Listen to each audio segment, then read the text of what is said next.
Ele se aproveita disso.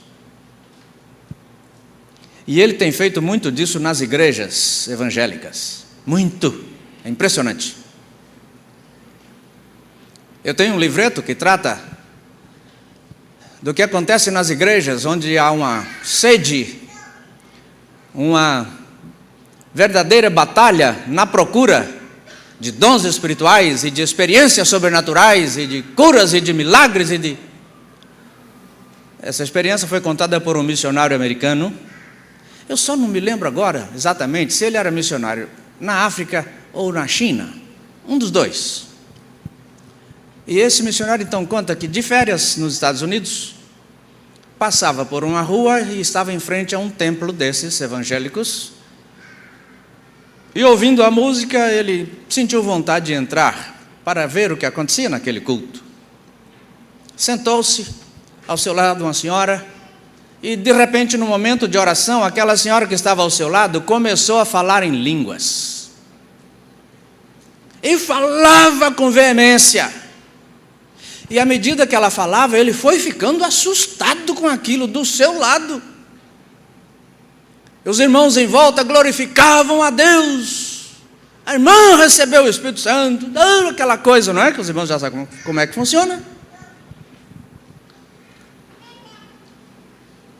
E quando passou aquele momento, terminou o culto, aquele pastor não resistiu, então se aproximou daquela irmã, ou daquela senhora, que a essa altura vocês vão entender que fica difícil chamar de irmã, mas ele se aproximou e disse: a senhora sabe o que foi que a senhora falou ali, naquele momento? Ah, pastor, eu não sei não. A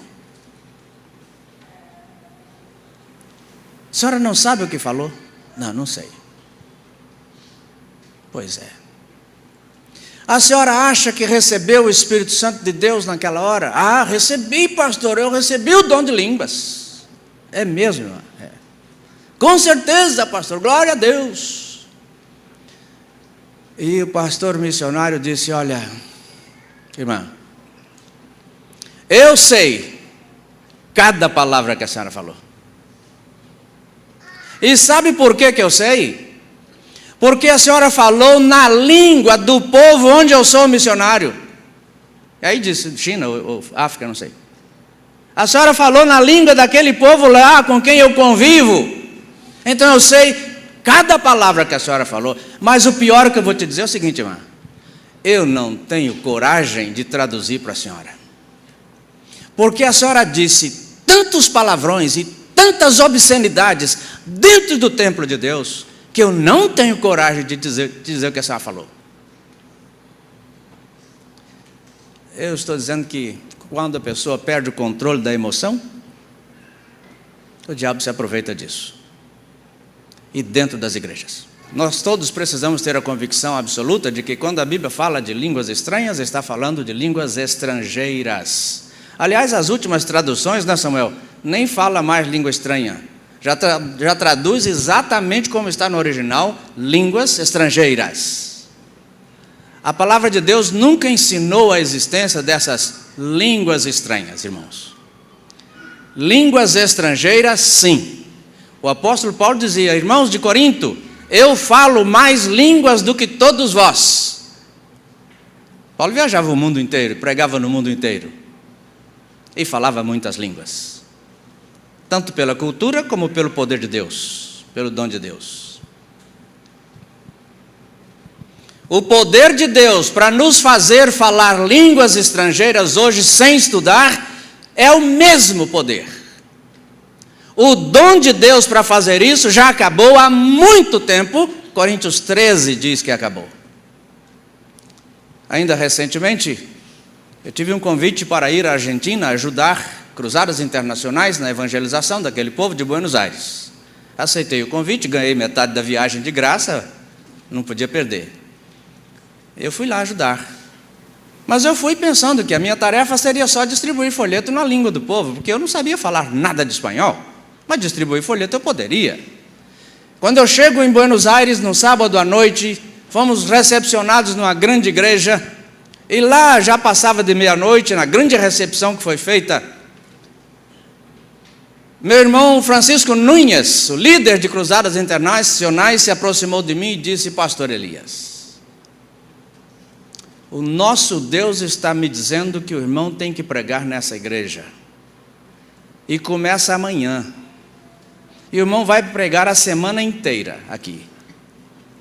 Eu digo: meu querido irmão Francisco Nunes, é um mexicano, mas ele falava bem português. Eu estou aqui até agora me sentindo perdido no meio desse povo, que eu não sei nada que esse povo está falando ao meu redor. Como eu posso pregar aqui? Não posso. Pastor Elias, o irmão vai pregar. Não vou. Essa discussão de vai ou não vou durou, a princípio, até terça-feira, quando ele teve que mandar, por falta de opção, um pregador americano com seu tradutor. Pregou domingo, primeiro domingo, pregou na segunda e na segunda. Na terça, ele outra vez insistiu comigo e eu arranjei para ele um pregador chileno. O chileno foi e pregou. Na quarta ele voltou a insistir comigo, eu digo: meu irmão, Deus não falou nada comigo ainda, o senhor está insistindo que eu tenho que pregar? Pastor, para mim está claro, Deus está me dizendo, é o senhor que tem que pregar. Eu digo: vamos fazer uma coisa, meu irmão, o senhor trouxe um intérprete para o americano, traga um intérprete para mim, eu vou pregar. Mensagem Deus me dá, eu não sei falar a língua. Bom, eu já sabia falar buenos dias, mas eu estava enrolado ainda, pastor, porque algumas pessoas diziam buenos dias, outras diziam buen dia, parece que é singular, e tudo valia bom dia. Digo: qual que eu falo? Não sei, eu falo um. Será que tem uma hora certa para falar assim? Eu falar, não sei, eu estava perdido ali. Ele trouxe o intérprete na quarta-feira. Deus não queria intérprete. Eu fui para o púlpito na quarta-feira, 700 pessoas no auditório, e foi um vexame aquela noite, uma vergonha. Comecei a pregar, falei a primeira frase, esperei pelo intérprete, ele traduziu, falei a segunda frase, pronto, deu um nó na mente do intérprete, e aí não saiu mais nada. Ele só traduziu a primeira frase. Muita gente que veio tentando ajudar, foi uma torre de Babel, e não saiu nada, uma confusão geral.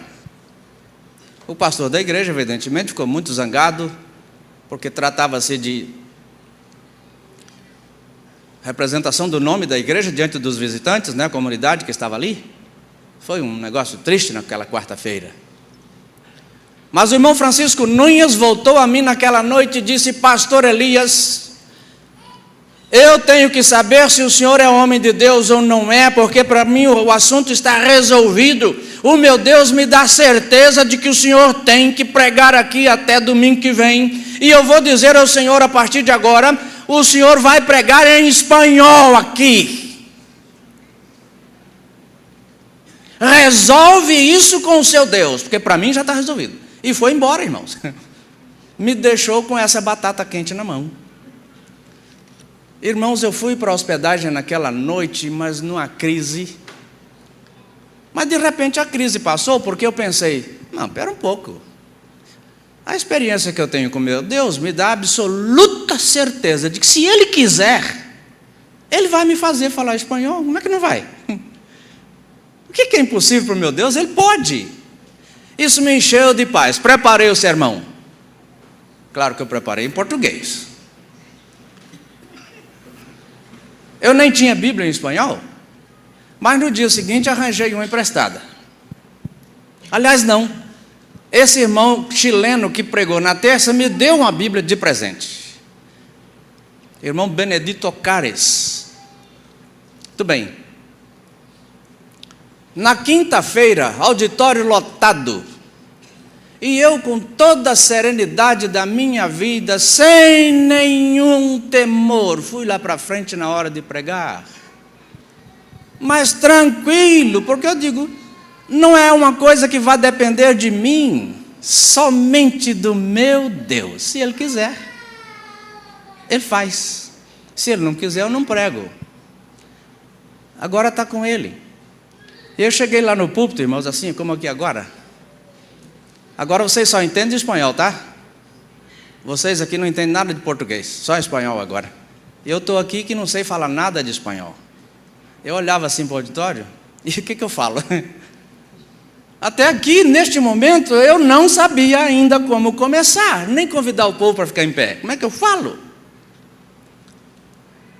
Então abri a Bíblia, no texto que eu tinha preparado, e no momento em que eu abri a Bíblia, veio à minha mente que é normal, na prática do pregador, pedir à congregação para ficar em pé, em reverência à palavra de Deus. E nesse instante que eu pensei, que olhei para o auditório, pronto. Foi assim, algo que não demorou metade de um segundo. Não veio nenhum vento forte, não houve barulho nenhum, eu não estremeci. Nenhuma experiência estática, misteriosa. Simplesmente, naquele segundo, eu já falava espanhol. Pronto. Mis hermanos, les invito a que se pongan en pie.